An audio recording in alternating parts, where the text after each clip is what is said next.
I'll try and, you've raised like half a dozen things. Let me try my best. The radiation pagers that you talk about, there are, I wouldn't presume to, because I don't know if Commissioner Kelly speaks publicly, but I think there's a fair number, you might be surprised, on New York City policemen here who wear them, and how they get deployed and when they get deployed and under what circumstances is sufficiently tactical that I will not answer that, and I will leave you to ask that to Commissioner Kelly. But what we found when you talk about it, it's a good way to back into the question about what's the right division of labor.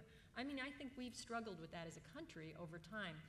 I will never forget, a little aside, just because you all will chuckle at it, Secretary Chertoff could not have been at DHS for 3 or 4 months when the grant announcements came out, and one of the grant announcements said there were no icons in New York City, to which you can imagine, New York is home for me.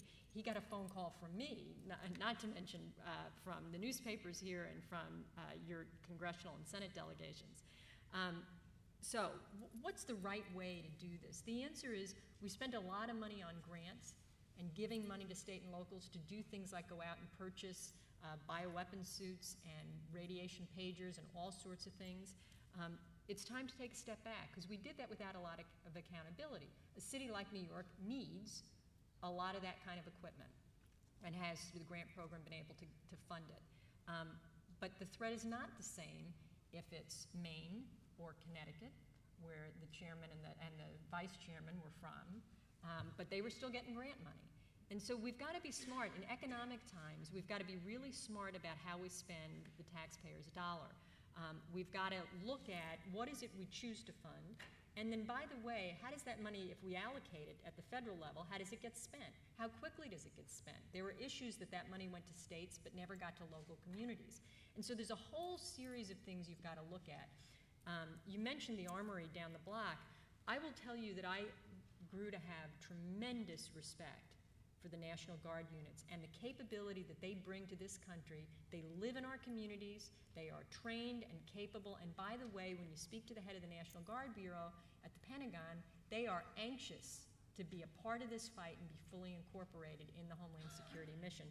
I think we're doing a better job. I think we were slow to get that. I think we're doing a much better job now. And we incorporate them directly. We incorporate them as a cooperative piece to how we use military force, and we incorporate them into how we use law enforcement capability in our own communities.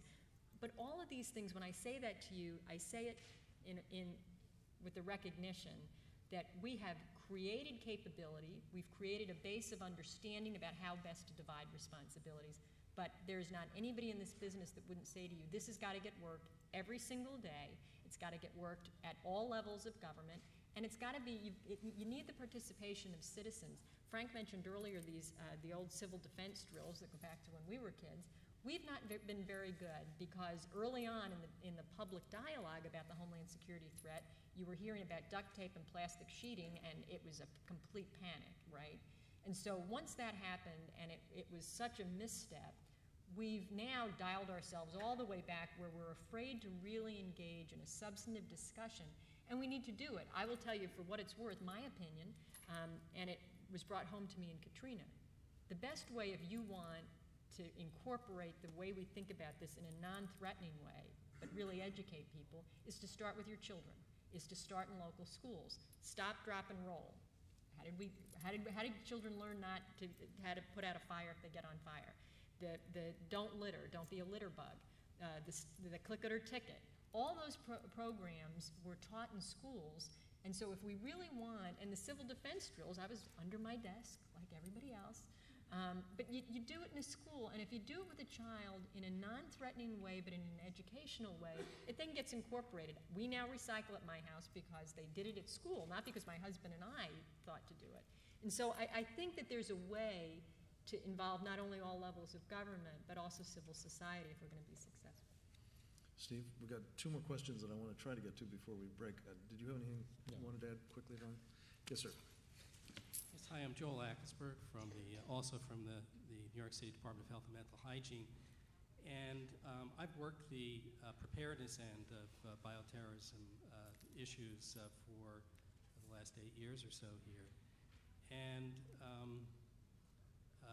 I just have to just say one thing first, that just a couple of nights ago I said to my kids, are you fired up and ready to go? And the 7-year-old said, what was it, Stop, drop, and roll. Stop, drop, and roll to me. So that does have an impact and effect. Good. We started off this afternoon talking about how our enemies, there's no question that they possess the intent to inflict enormous harm on us. And I've certainly used over the years scenarios and gaming to look at specific vulnerabilities that we face in certain parts of the city to, I think, great effect. And yet I would like your advice perhaps on how to use these vulnerability assessments and to also distinguish and how best to use the more formal threat assessments that approach the problem a little bit differently and that look at both the intent of an adversary as well as the capability of an adversary to carry out certain attacks.